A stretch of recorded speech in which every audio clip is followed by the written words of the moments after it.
convenience whenever they would like throughout the evening debate. So if they want to give a longer answer at the end of an answer they've given, they could say, hey, Ben, before we move on, give me one more minute. Our great organizer tonight, Craig Thorne, will be our timekeeper as well. And he'll be giving little flashcard signals to these candidates when their time is running out. But the idea here is that they'll each have 3 opportunities, candidates, and delegates, be aware of that. 3 opportunities to extend your time. You can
vacant land up to high-rise condominiums. I've also appraised entry-level homes to multi-million-dollar estates. So that's a little bit about me there. I've also managed for 22 years. So I've been a manager of different appraisal organizations at the local level, at the regional level, and at the national level. I've spent a lot of time in my career being able to develop teams and grow teams. I spent 6.5 years as the Chief Deputy Assessor for Utah County. When I was there, I worked over the residential department. I also worked over the personal property, and I handled the Board of Equalization processes, as well as the office staff. Let's see. Currently, I sit as the Vice Chair of the Appraisal Licensing and Certification Board for the state of Utah. I'm a USPAP instructor. I'm one of 3 in the state, one of 298 in the nation. Why is that important? USPAP stands for the Uniform Standards of Professional Appraisal Practice. These are the standards that all appraisers are held by. So by being able to teach this, I know what the standards are, I know how to follow them, and I am able to instruct.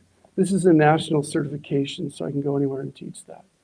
I've been teaching appraisal classes since 2000. So I've got a lot of experience in teaching and training appraisers. I've personally trained 22 appraisers from trainee to licensing. So I've had a lot of experience in doing that. Okay, I guess I should say endorsements. For me, endorsements were not a priority. I believe that everybody should make their own decision based on what they believe and what they see. So I haven't reached out for endorsements. That's just my philosophy there. I want you guys to know who I am and vote based on that. Thank you very much for your time.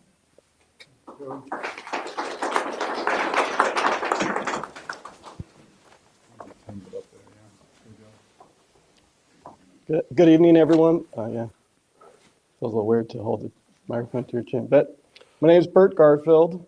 I'm currently the assessor. I was elected only a year ago, though, in a special election because the prior assessor resigned midterm, and there had to be a special election to fill the rest of that term. That term is now over. You're voting for a full term now. A little background about me. I moved to Utah County in 1980. I was only 12 years old. We moved to Provo. I went to Timpview High School. My first experience in government was in student government when I was the junior class president and had the responsibility of organizing junior prom. That was a good experience for me at 16 years old to be responsible for organizing the prom. Graduated at Timpview, went to BYU, got a degree in statistics, and served a mission. And to get through college, I had summer jobs and worked.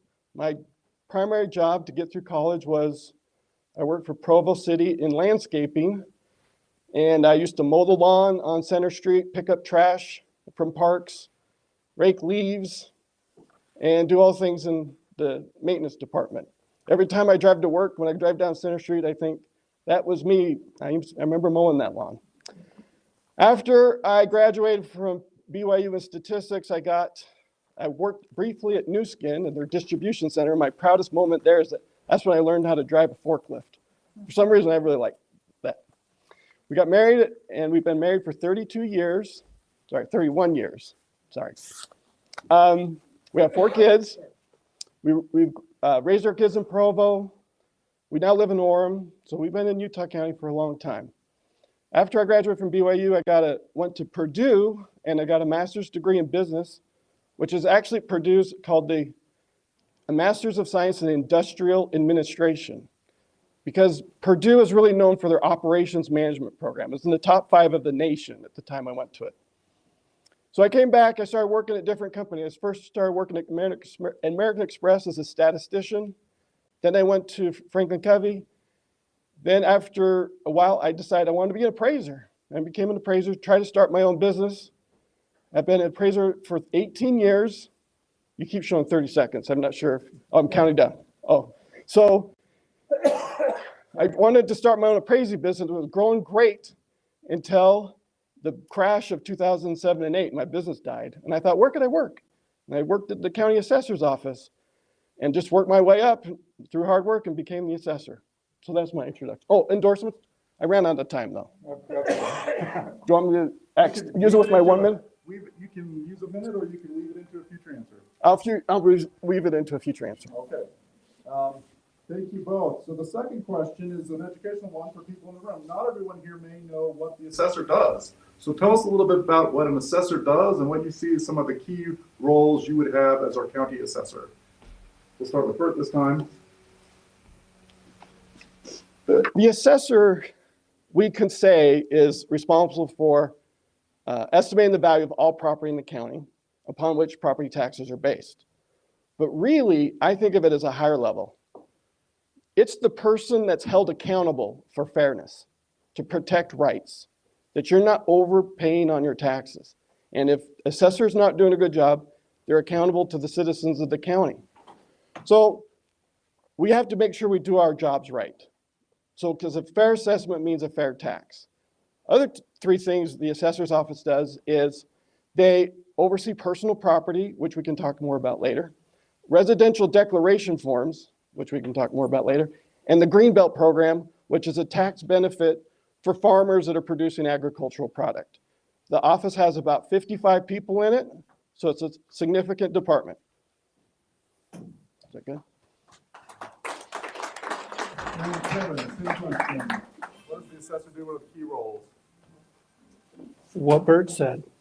It's really kind of simple. We are responsible for making sure properties are valued fairly and equitably. Equitably means not only is it right, but it's similar to all the other properties that have been valued. We also make sure that properties get the green belt, personal property. Basically, the assessor's job is to manage all of those people that actually do that. I like how Bert put it, that they are the one responsible for it.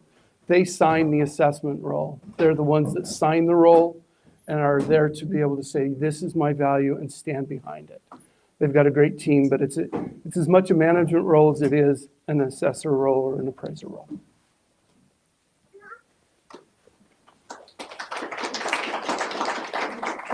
Our third question is, what are some of the things you would like to see happen in the assessor's office over the next 4 years? What are your plans and your priorities? And we will start with Kevin on this question. I actually wrote them down so I didn't screw them up. Give me a second. So I have 5 things that I would like to accomplish over the next 4 years. The first is I'd like to re-implement the standards of practice. I believe this is the cornerstone of what leads to fair and equitable valuations. Without a written standard of practice, it's hard to make sure that everything is accomplished the same way across the entire county.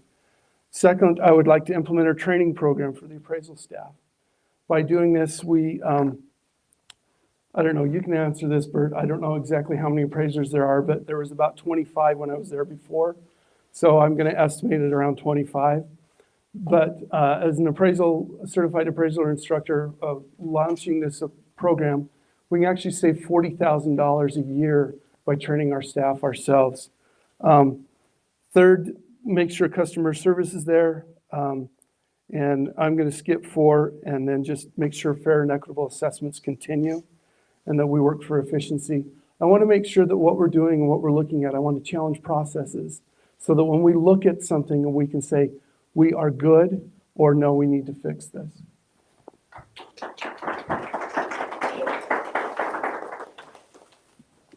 So the 5 things I really want to start off with, and let me just tell you a little backstory. When I was elected just a year ago, I had some ideas I wanted to do. One was a significant reorganization and rewriting of job descriptions and changing the structure from being by property type, instead of by residential and commercial and the different property types. I wanted it to be by process, so from data collection to valuation. So that's been done. Well, I shouldn't say it's done. So one of the things is I'd like to finish that reorganization. There's still some job descriptions that need to be rewritten. The other thing I would like to work on are short-term rentals. Properties that are on Airbnb, Vrbo, are not being identified as well as they should be. So I'd like to institute a software program that scours those data sets, those databases, and finds those properties. And at least, we can't enforce those rules, but we can at least remove the primary residential exemption because they should not be receiving it. Another thing is a better document management system. We have a lot of paper that comes into our office. I'd like to have a more scanned, searchable document management system.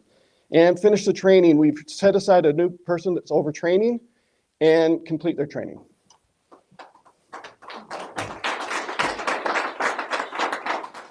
Thank you both. The next question is, we've got a lot of Republican delegates in the House. Let's talk about the Constitution for a second. Article 13, Section 2 of the Utah State Constitution requires that all individuals and corporations who are not entitled to exemptions should be assessed and taxed at a uniform and equal rate.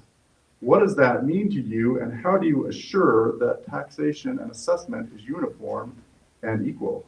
Start with Bert. Great question. So it's true, the Utah Constitution, I believe, is the only state constitution that requires assessments to be at fair market value. So we are required, as we swear to obey the Constitution, to monitor that.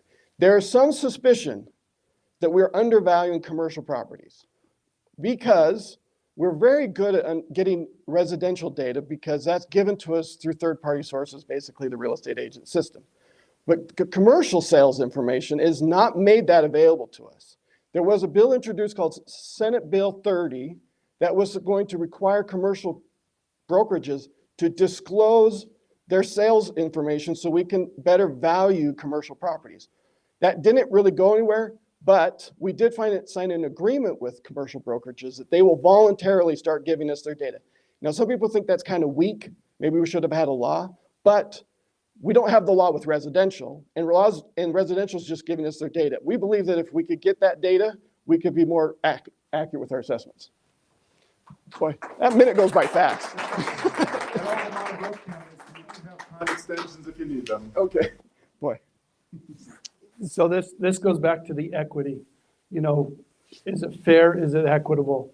As we value property, we use the information we have. Bert was correct. We had a couple bills that were attempted to be passed so we could get more of that information out. It's not there yet. As we work to get that and as we work to be able to do that, we're doing the best we can to get that information. Utah is one of 13 states that's what's called a non-disclosure state. So there's a lot of talk about, well, why don't we just make us a disclosure state? There's some problems with that as well. I don't know about you, but do you want the government in control of any more of your money than I do? No. So that's one problem. You know, when I was in Washington State, they did what is called a transaction tax because it's a full disclosure state. So when I sold my house, I paid the government 3% for the right to sell my house. It's a constitutional problem here that we need to fix and make sure that we're doing that properly. Data is the key.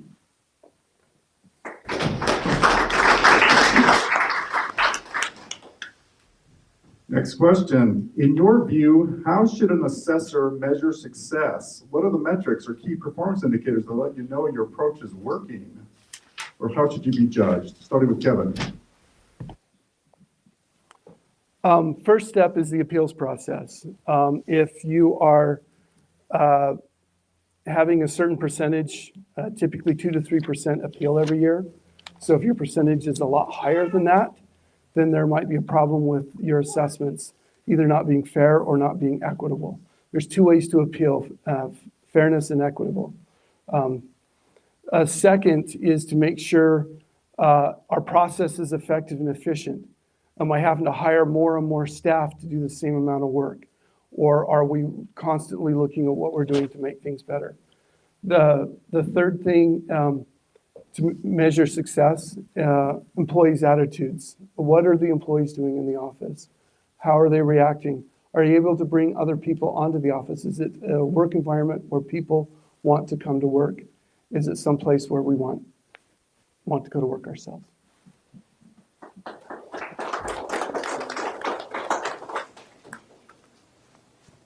Okay, so I'm going to go through these. One is that we're under budget. Do we not spend any more money than the budget allowed? The second is, do we pass or do we deliver our work on time? All the assessments have to be done by May 22nd of every year. Did that get done? The third thing is, did we pass the sales ratio test? The sales ratio test is a statistical performance test that measures how closely our assessed values are to sold prices. And if we're not within a certain tolerances of those requirements, we fail. And then the fourth thing is an appeal rate that's a manageable number of appeals. When I started modeling the county, I'm the one that built the statistical model that valued all the homes in Utah County 14 years ago. The first time it was used, we had about 1.7% of our parcels appeal it. Now, last year, we had 0.7% of our parcels actually appeal. So we have a very reducing appeal rate. We got our budget, we're under budget, and we passed all the tests and got our work done on time.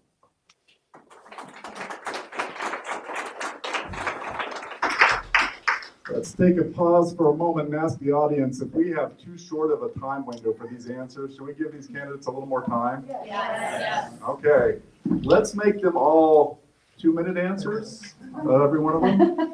Going forward, we're going to give you a couple of minutes, candidates, because I think there's a lot to say. There's a lot of fantastic information from both candidates. We're going to give you a little more time. Did you get that, Greg? Give them 2 minutes. 2 minutes, okay. 2 minutes on every question.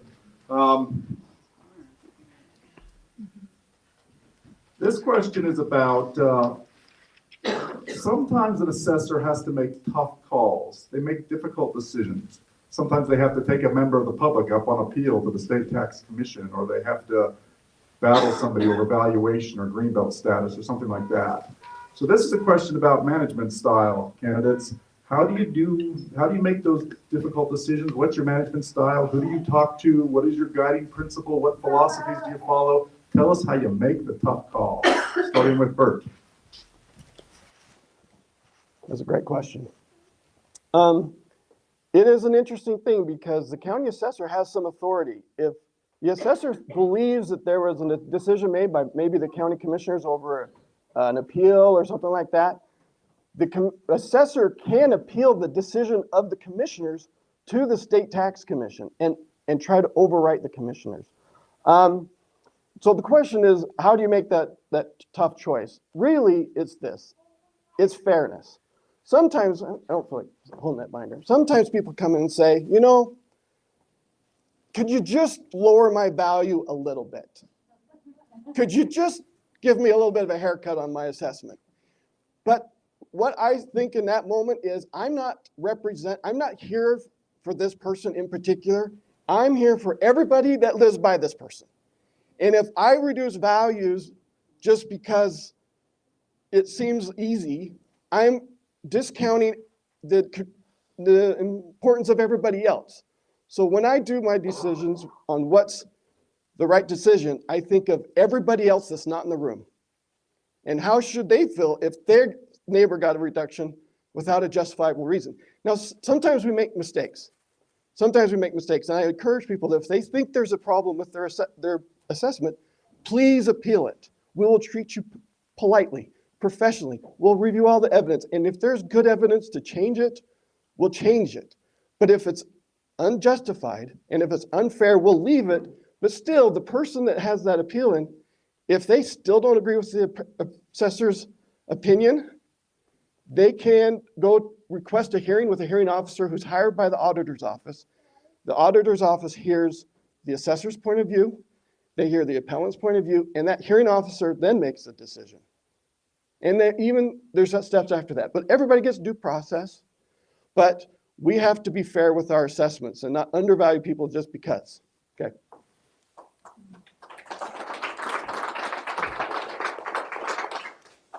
This goes to equity. You know, we can't make a decision based on how well we like someone or not like someone.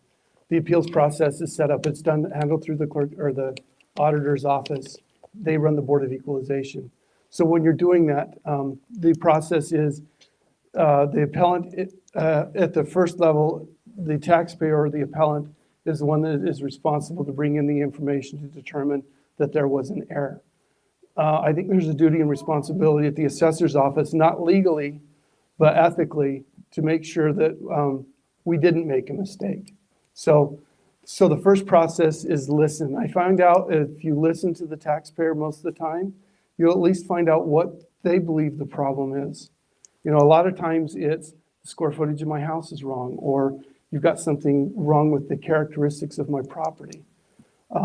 So that can be there. If they disagree with the hearing officer's decision, the hearing officer actually doesn't make the decision. They make a recommendation to the commission. The commission then usually makes the decision. The commission can either accept the hearing officer's decision or say, no, I don't like that. Then it goes to the state board. And at the state, there's a hearing, there's a judge. And the judge actually makes a ruling. It's usually about 20 or 30 pages long. They're really boring to read. But if both parties do not like it there, then it goes to district court. So you can take it all the way up, depending on where yours. But as far as management, it's got to be you listen and you make sure you're fair, you're equitable, make sure you're being honest with everybody and educate. A lot of people don't understand how to value property. They don't understand what they're looking at. But as you look at it, you can help them understand, you can help educate them so that it's a fair process. Could I add 1 minute to that? Yep. Okay. And I'm not disagreeing with anything, but there's something I wanted to say that I ran out of time. Assessments have to be at market value and fair. We understand that there's some people in tough situations and property taxes are a burden for them. And there's programs out there for people that can't afford their taxes. So but the assessment has to be a fair value. But if that property tax is a burden, I want people to know that there's programs out there that are low income, that have difficulty paying their taxes so that they can have tax relief, but it's not so much based on the value, but just on the taxes. Does that make sense? Okay.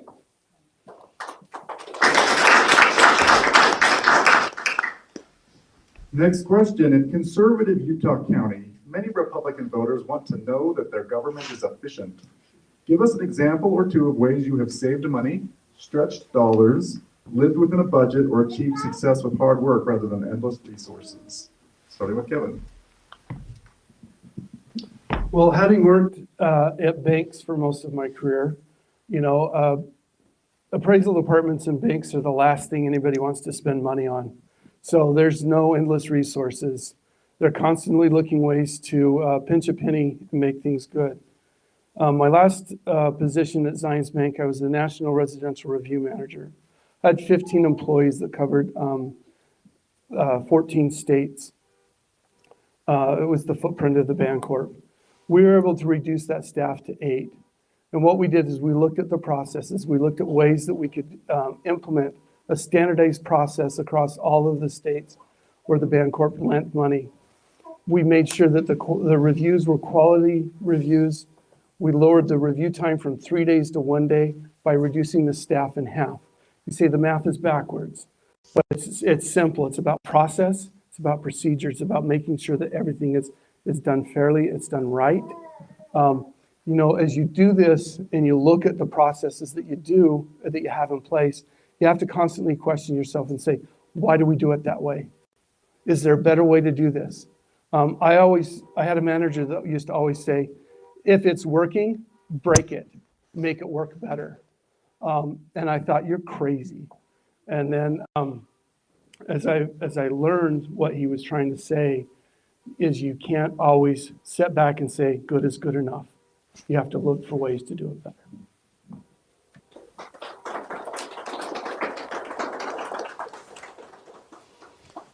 So when I studied at statistics at BYU, my actual emphasis in the program was called statistical process control, which is all about process management. And it was about efficiencies.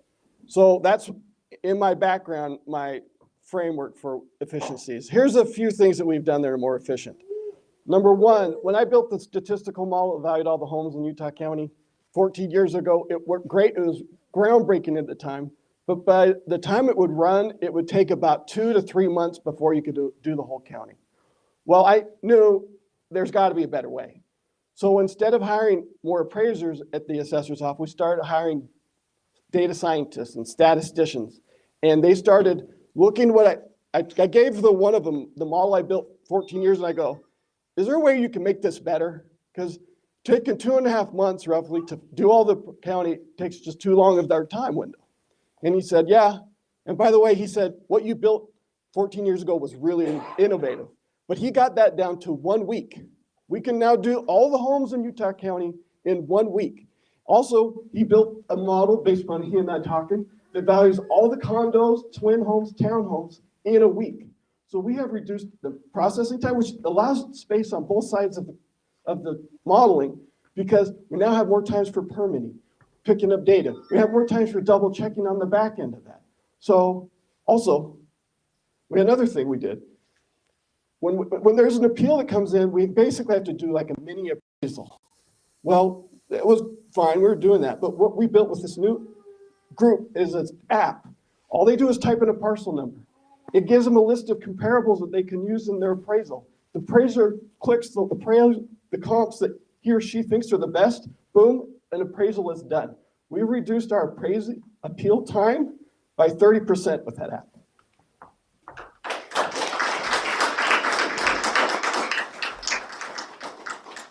There are people here tonight that want to hear if these candidates have courage and real backbone. They want to know if you've been able to stand up to people and fire them, if you've been able to make unpopular decisions in the interest of the public. Tell us about some times you've done that or something that proves you've got a backbone. Starting with Bert. That's a good question. I think the fact that we're both here means we have courage. We are putting ourselves out there. We are running for public office. We're both formidable opponents, and we are going at it. As far as standing up for what we believe in, we have at times decided to appeal the decisions of our county commissioners to the state tax commission. As they looked me in the eye and said, I hope you don't do that, I did it. Now, more often than not, when it went to the state tax commission, we won at the state tax commission. Sometimes we didn't, but I promise you this, we were never argumentative over it. It was always about, what do we want to do? What's the right thing to do? We had one parcel the other day that they have a certain part of their parcel that's in urban farming. And we got down to a debate. Does the driveway that makes them drive into their shed count as urban farming space, or is that residential space?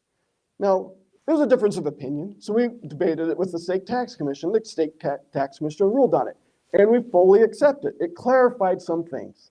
So we have at times gone over the heads of our county commissioners. Sometimes we don't, sometimes we do.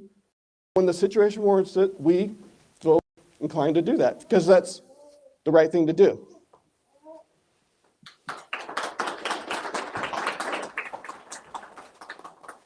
So I believe the clarifying question was, have you ever been able to fire someone? Or have you ever stood up? So let me tell you a story. I'll keep it short. When I was first an appraiser, I was trained by two individuals. One's name was Rick. Rick was a great appraiser, but he got lazy as his career went on. As it turns out, I became Rick's manager. Now, Rick had trained me to be an appraiser. And for those that have become appraisers, it's a long process. Okay. But he was no longer doing his job. So it was my job to take this individual and to reorganize his thoughts and help him understand how to become a better appraiser or have him find another job. So it took us 4.5 months.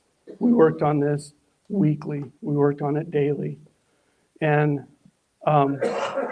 the hardest drive I've ever had to do was when I drove Rick home, because he no longer wanted to be an appraiser. So when I say that, it was the toughest thing I've ever had to do. Because when you look at somebody and say, I'm taking your livelihood away, and I'm doing this because you no longer want to do it, that's a challenge. I serve on the State Licensing and Certification Board. There are many times that we have hearings and things where we have to stand up, where appraisers come before us and they've not done the right things. That's why they're before the board. And you listen to the hearing, you listen to the judges, and you have to rule based on the facts of the case, what's happened. And when you rule on that and you say yes or no, that's where it becomes a challenge. The most we've ever fined somebody is $28,000. Keep in mind, a residential appraiser is paid somewhere between $400 and $500 in appraisal. We find this guy nearly a month's worth of work for the things that he had done wrong with several assignments. Thank you. Thanks, Kevin. Next question is, one challenge the county departments have is finding and attracting real quality employees. Appraisers are expensive. What plans do you have? What strategies will you use to attract and to retain talent in the assessor's office? Starting with Kevin.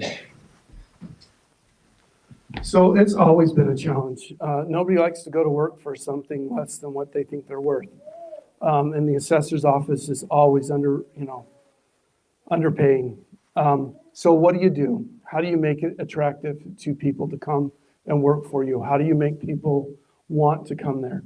You offer things that they can't get somewhere else. You offer them stability. We had the same problem when I worked for the banks. Okay, we didn't pay what market appraisers get paid. We paid less, we paid under. So really the government and the banks run on the same model. But what you're looking for is you look for somebody that wants stability. You look for somebody that wants training. They want to learn, they want to grow. And you can offer that through growth, through learning. We have a great retirement system, so you offer that as a benefit. You sell the benefits, you sell what you've got, and you attract those people that fit that model. When you're looking for people, you have to understand who you're looking for. You're not looking for those that are wanting to be paid the most in the world. Let them go find someplace else. But there are good people at the county that are willing to work there. There are good people at banks that work at banks. Not for the money, but it's more than about the money. It's about the environment. It's about what I get out of this job. What do I get in terms of how can I grow professionally? How can I grow personally? And how can I make a difference with what I do? You know, when you are able to show somebody that they're making a difference in people's lives in the community, that's a lot worth it to a lot of people. It's not about the cash, but it's about what you do.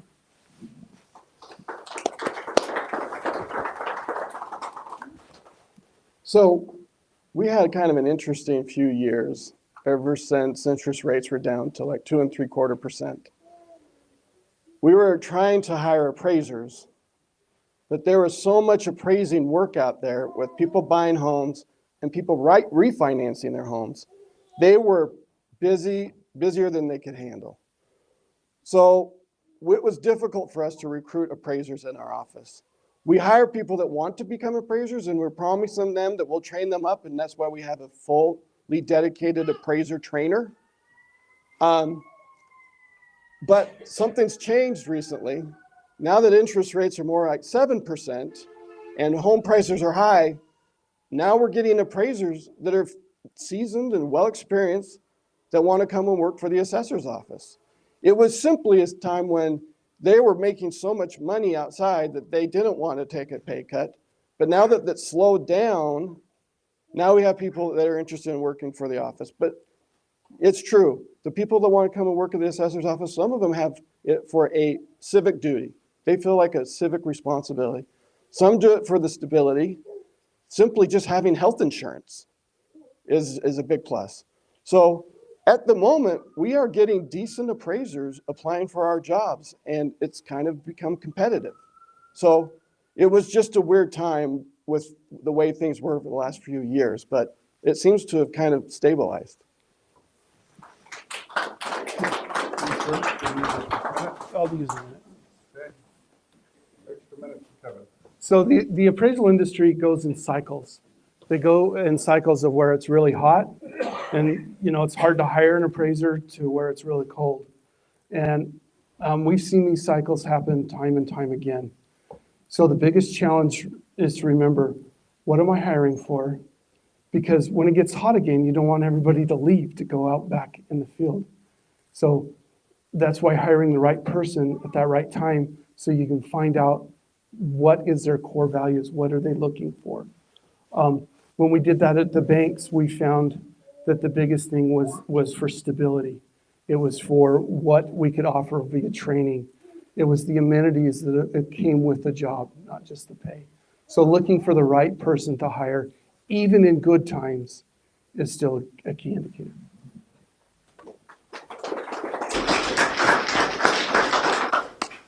Okay, it's Bert's turn to go first again. I'm going to look at a couple of different questions. We've got several questions from people tonight, and we had a question earlier about what does the assessor do? There are a lot of people that seem like they want to better understand how assessment works, what assessors do. So we're going to ask a little bit of a follow-up question on that one. I'll just read a couple of these. I believe when values rise, tax rates should go down to keep taxes the same. Why is that not the case? How and what influences do you have on this? Or how are property taxes assessed? So take another 2 minutes and give us a little more tutorial. I think there are folks that are still craving to know how exactly is it modeled, how is it done, what do you do, how do we figure out this tax assessment, what happens? Bert. You might be sorry you asked. So there is a process there's two steps really to the process, is determine the tax rate and then applying the tax. So the tax rate is actually adjusted every year. Some people think the tax rate's fixed and it just stays there. But the equation for calculating the tax rate is in the numerator, you have the the tax revenue for that taxing entity from last year over the total taxable value in that taxing entity minus the new construction in that area. So what that does is it basically gives the taxing entity, like the school district or whoever it is, the same amount of money they got last year, except for what was added by new growth. Does that make sense? So, I got to finish my equation. So once that's the tax rates calculated, then the new construction and is added back in, and then the tax rates multiplied by that aggregated value. So the question is why do my taxes go up? Well, if any taxing entity, like the Alpine School District, goes through a process called truth in taxation, they can request more money than they got last year, besides just what's been gained through new construction.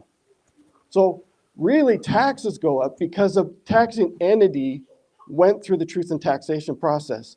The county assessor's office actually is a separate line item in your tax. And there hasn't been a truth in taxation process for the assessor's office in like a decade. We are half the tax rate we were 10 years ago. We have the lowest assessing tax rate of Weber County, Davis County, Salt Lake County, and Washington County, all comparable counties. The tax rate for the assessor's line is actually the lowest, yet we're the fastest growing county in the state.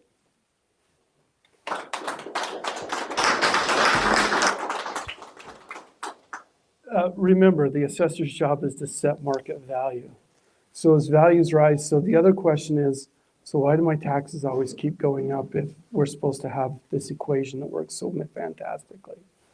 I like to explain it like this. We have this tax pie. And this pie is what we refer to as the amount of money that the entities get to collect every year. And then they add new growth onto that. Well, each year we have our own slice of the tax pie. If our value raises 5% and everybody else's value goes down 2%, we get a larger portion of that tax pie for ourselves and our taxes go up. Okay, so it's not only about the total value and that going up, it's about how your value of your property is sliding up and down in comparison to all the other properties that are in your taxing entity. It's not even your tax district, but each taxing entity, school districts, cities, all of them. There's a ton of them. Anyway, so it depends on, you have to look at that whole circle that fills in that tax pie to find out, is everything going up 5%? Good, that means we did a great job in valuation last year and we were able to float it and say, yep, we went up 5%. But if for some reason your property was out of sync with the market, then you may get a greater share of the tax pie.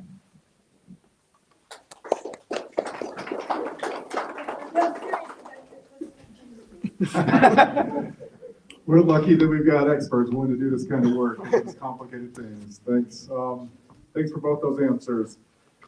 Give us some examples of ways that you work with or would like to work with other elected officials. I see other elected officials and candidates for elected office here tonight. It's important in the county that elected officials work together. How would you work with other elected officials to meet the statutory deadlines and duties that are mandated by the legislature for a county assessor? Kevin. Well, we work a lot with the recorder's office, the commissioners, the treasurer's office, not so much, but basically with the recorder's office, we're trying to work with them to find out what the parcels are. When I was there before, there was always errors in parcels and legal descriptions and things to look for. So just simply going and saying, hey, take a look at this one. Let me know what we've got because it appears that there's an error. There's recorded deed descriptions that come across that aren't quite right. Working with the commissioners, what do we need to do? Commissioners set our budgets. So even though we have our own line item for taxes, the commissioners actually give us the budget because our line item is for assessing and collecting is what the line item says. So as we do that, we work with the commissioners to find out budgets. we look to see what we need to do and what we need to prioritize with the commissioners. So it's best just to work with them, find out what their needs are, what they need, and, be a resource for them. When the commissioners are handling Board of Equalization, we're their eyes and ears. What's the property truly worth? What is it? Is it something that we need to raise, lower? What are the issues with it? What did the hearing officer say that was good or bad? And be able to refute what that is. So that's how you work with the commissioners. I don't know, there's lots of elected officials. You just play nice in the sandbox with the other people.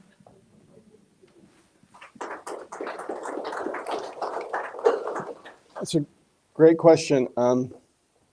I forgot to mention endorsements. I have endorsements from several of the elected officials in the county government. And I won't want to spend a lot of my time on that, but I work well with the other elected officials. The recorder's office is like the first step. That's when a parcel gets created. The parcel comes into the assessor's office. The assessor's office has to figure out what's being built on that. What's it made out of? What's the quality of that construction? Then that goes into the database, and then it comes in the front door as just a parcel, goes out the back door as a fully assessed property. Other things with the assessor's office is we have a good working relationship with all the elected officials. It's kind of interesting because in a way we don't want to be too involved with their work. They have their responsibility. I have my responsibility. We work together, but we respect each other's independence and to be able to manage. They each manage their office in the way that they want to. I don't really have any influence how they want to manage their office. But we have good rapport. We have, if we have situations where there's a data error or something happened in a certain parcel or a personal property, I have a relationship with the treasurer and he just points it out to me and we work it out. There's no finger pointing. It's just, let's just fix this kind of situation. So I know there's some controversies between some of the elected officials right now. I'm happy to report that I have a good rapport with all the elected officials. I try to not get involved in their issues, but I work well with each one of them.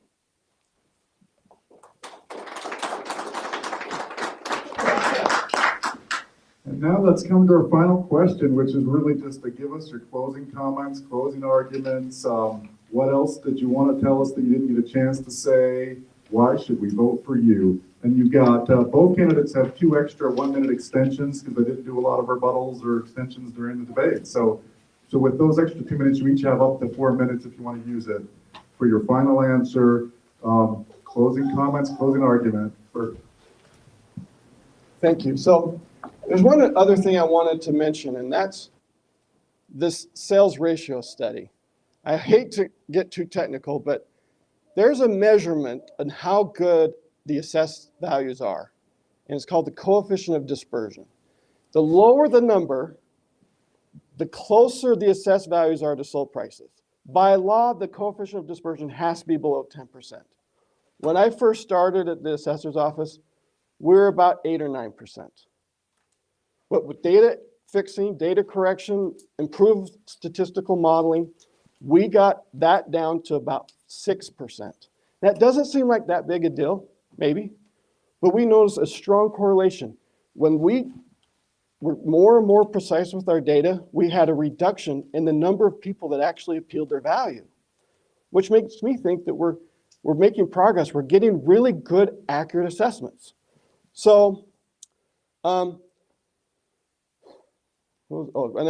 so in conclusion, it's an interesting situation. I've only been in the assessor's office for a year. Before then, I was the chief deputy assessor for 7 years. I've been in that department for the last 14 years. I have seen when we used to have 160,000 parcels that were taxed. Now we have 225,000 parcels that are taxed. The average parcel used to be $200,000 a parcel. Now it's $600,000 a parcel. I have seen that progression. I have seen all the things that have happened. I have seen the growth. I have managed to it. So I have a lot of experience in that office. So I guess it's kind of like you're my employer.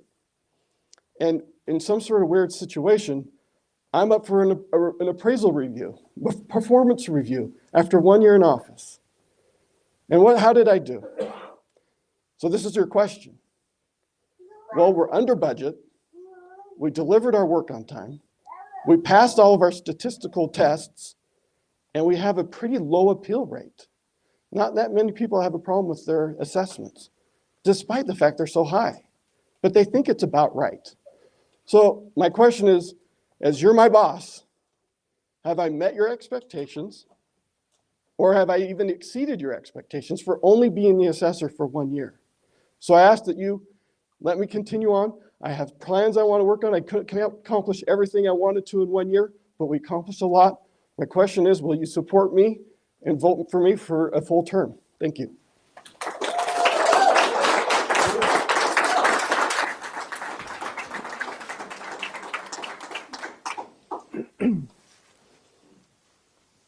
So for me, it always goes back to process. So Bert and I have worked in the assessor's office together.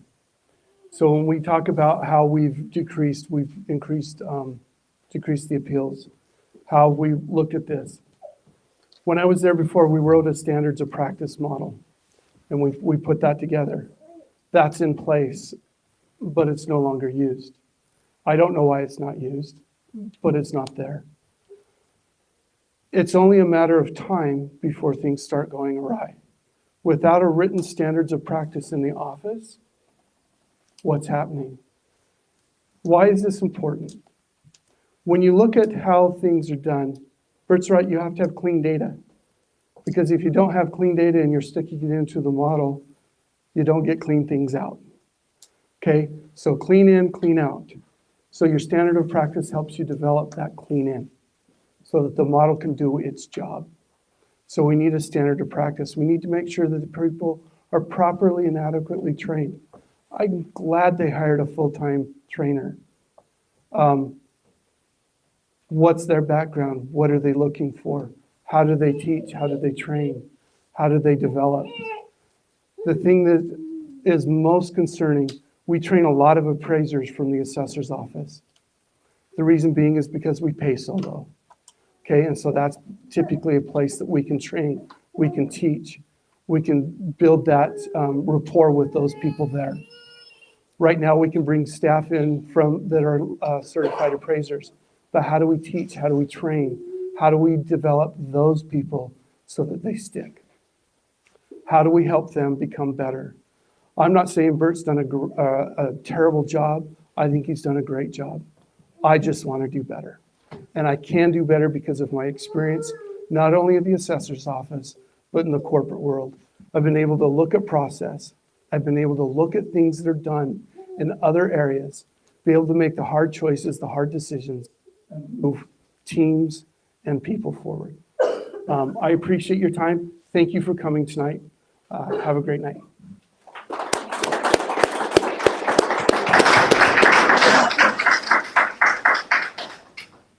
I'm hopeful that both of these candidates can stick around for a little while longer. They may want to respond to comments or give you more information or speak to a lot of other questions that you may have that we didn't have time to ask. Thank you for coming tonight. Thank you again to these two great candidates. Let's give them one more round of applause.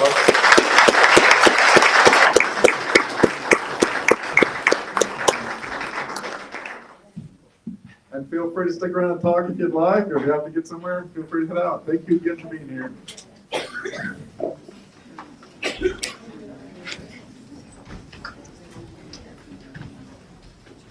Gentlemen. Thank you.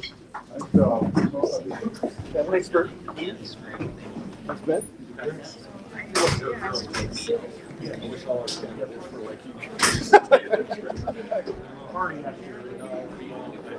As much as I can.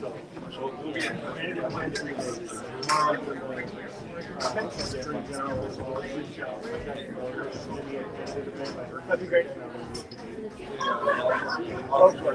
Yeah.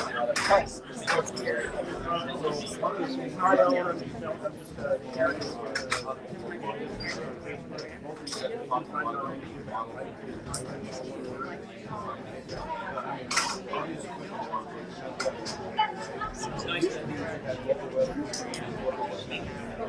know. I'm afraid you just go on the data and now we can walk. So you get the same like how can we process the model?